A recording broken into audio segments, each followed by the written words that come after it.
The scent of sweet hay and dry grain filled the stable, a sharp but pleasant contrast to the damp evening air outside. Max and Lily stood next to their grandfather, watching him as he moved a stiff brush along the flank of a white stallion. The horse was magnificent.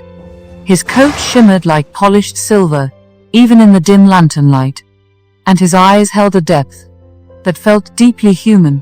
He looks like a king. He is more than that, little one. This is Shadowmere. He looks as fit as a young colt, but he has seen more winters than I have. And don't bother whispering. He understands every word you're saying. Don't you, old friend? How did you find? Was he a gift from a king? No, he was a prisoner. And it was he who chose me. Was it during one of your quests? It was after a successful mission to Crackalacan Island. I had just freed a village from the grip of a cursed relic. Our ship was loaded with supplies, and the crew was in high spirits. We set sail under a clear sky, eager to return home. But the sea, you see, has a mind of its own. That afternoon, without warning, a storm came. Waves rose like mountains and lightning split the sky in a terrible display of the ocean's force. The ship's mast snapped like a twig, and the deck flooded. Then came the final wave, towering, merciless. It crashed down, and our ship shattered like glass. Around me, the crew members were drowning, and I was unable to help them. The cold hit me so hard it felt like my bones cracked. I remember the screams of the dying, then the silence. The storm had swallowed everything. I grabbed hold of a piece of driftwood, just a splinter of the ship. I wrapped my arms around it and held on with everything I had. The waves tossed me like a rag, but I didn't let go. I couldn't. I was the only survivor. The sea had taken everyone else, and as the storm dragged me farther from the wreck, I clung to that driftwood and prayed the ocean would spare me, just long enough to see another sunrise. I drifted in and out of consciousness, clinging to that scrap of wood like it was the last promise the world had left for me. The sea was calmer by then, but cold. So cold it felt like it was trying to lull me into sleep. But I didn't sleep. I couldn't. At some point, the current changed. I felt it tugging me, pulling me somewhere. I didn't know if it was salvation or the end, but I let it take me. I had no strength left to fight. When dawn finally came, I saw it. A thin line of gold on the horizon, and beneath it, land. A beach. I didn't believe it at first. I thought it was a trick of the light. But the waves pushed me closer, and the shape grew clearer. I washed ashore on a deserted island. I was alive. Barely, but alive. And alone. The only survivor of the ill-fated voyage. My throat felt like it had been scraped raw. I tried to speak, but no sound came. I was thirsty. Desperately so. The island stretched out before me. Wooded, dense, and strangely beautiful. Tall trees with broad leaves swayed gently in the breeze. But there was something wrong. Something felt strangely off. What was wrong with the island? There were no bird songs. Not a chirp. Not a flutter. Just the wind moving through the branches. A stillness hung over that place. A stillness that felt like it was watching me. But thirst doesn't care about fear. I needed water. So I staggered toward the tree line, hoping to find a stream or a spring. The ground was soft beneath my feet, covered in fallen leaves that made no sound when I stepped on them. Even my own movements felt muted, swallowed by the quiet. After what felt like hours, I heard it, a faint trickle. Water.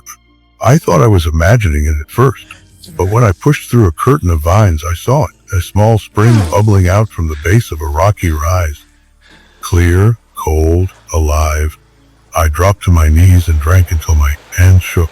When I finally lifted my head, I noticed something else. The spring wasn't alone. Just a few paces away, half hidden by moss and roots, was the mouth of a cave. A horrible stench rolled out of it. Rotten meat, old and sour. It hit me so hard I nearly gagged. I should have turned away. Any sensible man would have. But something I still can't explain, pulled me toward it. I didn't know it then, But that cave was where everything changed. And then, I saw him. A Cyclops. A massive one. Sitting hunched near a fire pit of smoldering coals. He had noticed me. Not yet. Next to him lay his club, big as a tree trunk, studded with iron. If he reached for it, I wouldn't stand a chance. But he wasn't reaching for anything. He was preparing his meal, and that meal was a magnificent white stallion. He was bound with thick ropes. His coat, silver even in the darkness, shone like moonlight. The Cyclops was getting ready to feast on it. I don't know what inner force moved me. Courage, foolishness, something deeper. But I knew one thing with absolute certainty. If I didn't act, that stallion would die. And I couldn't let that happen. I had no weapon, no plan, just the knowledge that the Cyclops hadn't seen me. Grandfather, your sword. You always had your sword on your quests. Not this time. My sword went down with the ship, lost to the sea. I had nothing, only my wits, and the hope that they'd be enough. How could you fight a Cyclops without a weapon? I couldn't fight him. Not head on. If he reached for that club, I'd be crushed before I could take a single step. So I had to think. I had to be quiet. I had to be clever. Grandfather, weren't you scared? Terrified. More than I'd ever been. But fear doesn't matter when someone needs you. And that stallion needed me. Grandfather, what did you do? You couldn't fight him. Not with strength. Not with steel. But then, I saw it. A clay bowl. Cracked, but whole enough to hold something. And beside the Cyclops, the fire pit. Glowing coals. Hot enough to blind even a creature like him. One chance, and no room for mistakes. You didn't. You didn't touch the fire, did you? I did. And I had only one chance to make it work. I crept forward, silent as a shadow. The Cyclops hummed to himself, pleased with his upcoming feast. His club lay beside him, massive and deadly. If he reached for it, I'd be finished. I darted forward just a few steps and snatched the clay bowl. The Cyclops didn't turn, didn't even twitch. I dropped to the fire pit, scooped up a handful of glowing coals, and before fear could stop me, I hurled them into his face. The cave exploded with the Cyclops' roar, clutching his eye and stumbling backward. I didn't wait. I ran to the stallion, tore at the ropes with my bare hands, pulling, yanking, praying they'd give way. And they did. The stallion surged to his feet, trembling but strong.